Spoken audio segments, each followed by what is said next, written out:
Hey everyone, it's Tim Derling, and this is Tim's Vinyl Confessions. Thank you so much for watching. This is going to be talking about a recent reissue that came out of an album that, believe it or not, is 40 years old. It's just weird to me that 1985 is 40 years ago. That was the first year I was really actively listening to music, and so I'm here to talk about what ended up being the worldwide breakthrough album for Australian band INXS, Listen Like Thieves. This is the two-disc version of the 40th anniversary reissue, courtesy of Rhino Atlantic.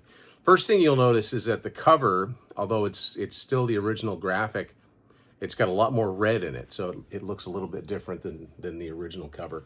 And I'm to be quite honest, I talked to my good buddy Matt Phillips about this because INXS is his favorite band. So he's always my go-to guy for all things INXS because he's such a huge fan.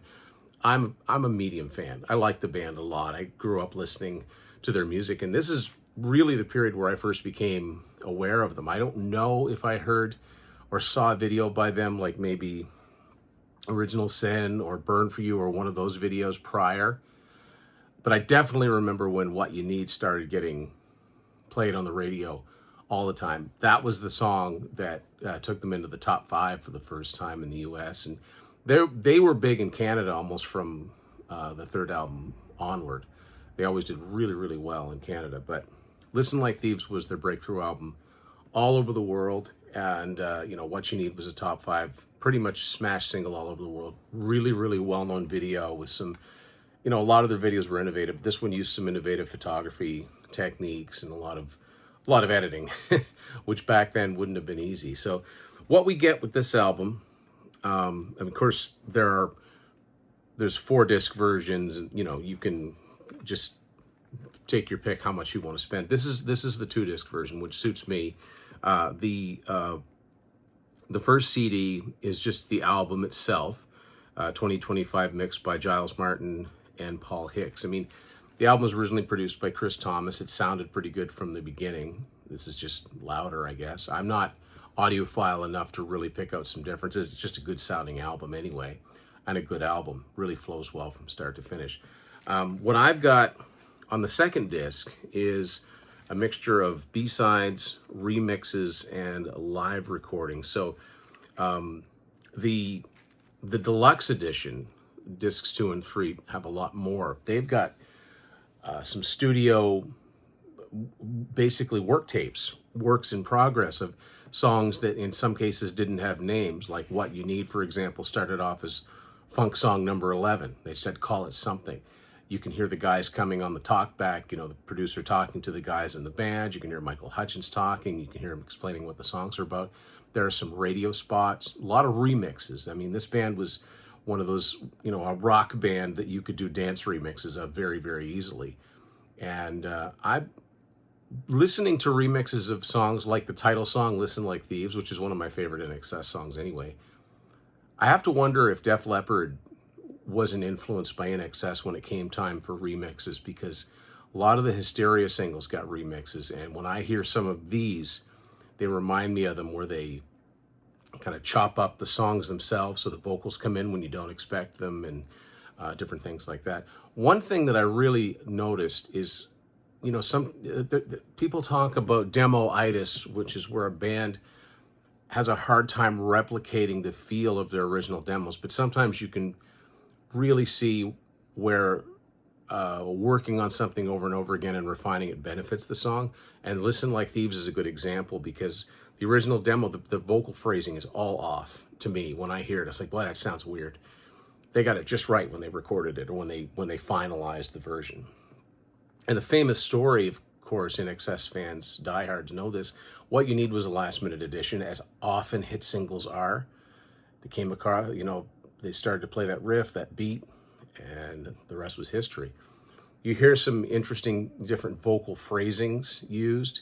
When you're so used to hearing a song on the radio, not just something that you listen to on your own, but just a song that gets radio played to this very day, and you're so used to it being that way, when you hear something that's off, it sounds weird to you, but that's how it started, and somewhere along the way they just said, what if we did it like this, and that becomes the version that everybody comes to know and love.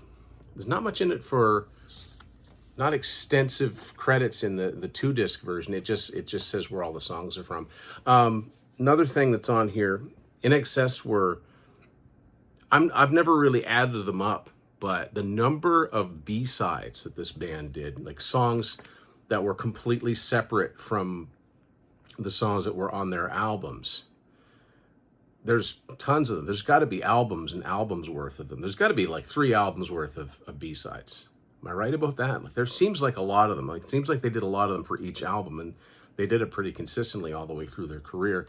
So this nicely gets all the B-sides from the Listen Like Thieves era. That's a weird logo they used on the back there too. I'm not sure what that's about. Maybe somebody out there has seen it before, but I haven't. So it's got, some of these are purely experimental, but there's a song called Begotten, which was written and performed by Kirk Pengilly, the guitarist and saxophone player.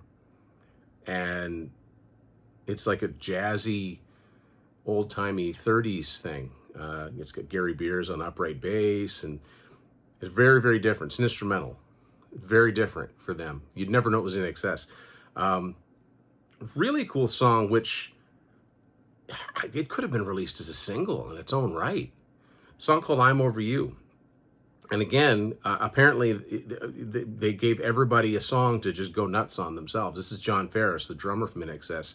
He does the whole thing, sings it. If you really weren't paying attention, you'd think it was Michael Hutchence, but it's really catchy. It's a really catchy song, and I'm kind of surprised it ended up a B-side. It had potential to be worked into a hit song, especially around this time. By the way, Begotten was the B-side of Listen Like Thieves. So that's where that came from. And I'm Over You was the B-side of This Time. There's another song called Sweet as Sin. This one is pretty much all Gary Beers. And it's pretty good too. I mean, it's catchy. And it was the B-side of What You Need. And then we have like a 1 minute long thing called 6 Knots, like Knots. That's another Kirk Pengilly song. That was the B-side of, actually it's one of my favorite INXS songs, Kiss the Dirt, Falling Down the Mountain. That's probably one of my favorite INXS songs ever. But yeah, so it's got the instrumental remix of Listen Like Thieves. One thing that's also cool, you have to have the deluxe version to get it, is that there's a remix of What You Need by producer Nick Launay, if I'm saying his name right. He was actually their producer for the Swing album, except for Original Sin, which was Nile Rodgers. So it's interesting to hear what he did with a song that they didn't originally work with him on. A little more reverb, you know. But yeah, good, you know, a good solid package. But it's also got a bunch of live versions of songs from Listen Like Thieves, all recorded at the, recorded by the BBC June 24th, 1986, or from the Royal Albert Hall. So you get that complete performance if you get the, you know, the deluxe reissue version. But, you know, I've had this album anyway, but it's still worth picking it up to get all those B-sides in one place. And I would imagine, more than likely, if they did this for Listen Like Thieves, then in a couple years' time, they're going to do it for Kick, which, of course, was an even bigger album on its 40th anniversary. And there are a ton of B-sides and also soundtrack songs from that era, too. So we'll see what happens. But in the meantime, this is well worth picking up, however you want to get it, whatever form you want to get it in. 40th anniversary of INXS breakthrough album, Listen Like Thieves, which was actually their 5th album. This band was very, very prolific in the 80s. They came out with their first album in 1980 and pretty much released a steady album a year, almost. They put out a remix thing in 83 called Decadence. So other than that, there was an album a year. So, but this was the one that broke them all over the world. So something additional that I wanted to talk about for INXS fans. So most of us that do Tim's Vinyl Confessions, we're based in Eastern Canada. So, you know, INXS being an Australian band, you wouldn't think there'd be any connection. But you know, I think you know where I'm going with this. Of course, J.D. Fortune, who replaced Michael Hutchence in the mid-2000s, like 2005 when the INXS Rockstar TV series. He's from our neighboring province of Nova Scotia. And Matt was fortunate enough, he didn't get to see INXS with Michael. Like I said, that's his favorite band, but he did get to see them with JD a couple of times. And in a few weeks ago, from when I'm filming this, JD actually did a show in his home city of Halifax, which is drivable from where Matt and where I live. I didn't get to go to this, but Matt went. Matt and Allie went, and he said it was a really good show. I want to post the set list of JD's show in the description on this video here on YouTube, because it was a really good set list. It's like, wow. And he did do, he did some songs from Switch, the album that he was on, which I thought, there was a lot of good songs on that album too. People can debate how authentic that was, but I thought it was good. But anyway, yeah, basically INXS fans out there, what do you think of the Listen Like Thieves reissue? Have you seen JD solo in concert? If so, what did you think? Did you see the original band in concert? To my knowledge, they never ever played Eastern Canada. I could be wrong about that, but I know they played Canada a lot. I just don't know if they played my particular side of it. Anyway, really appreciate tuning into this one, and as always, make sure and subscribe if you haven't already. Link to order my books is below. Also, the merchandise through TeePublic, that link to order below if you want to help the channel out. It helps me do things like hopefully get better lighting and better backgrounds. Do you like this background I've been using? I think it's kind of neat having the tapes in the background. Anyway, we'll talk to you later, and thanks for watching Tim's Vinyl Confessions. Go listen to some INXS.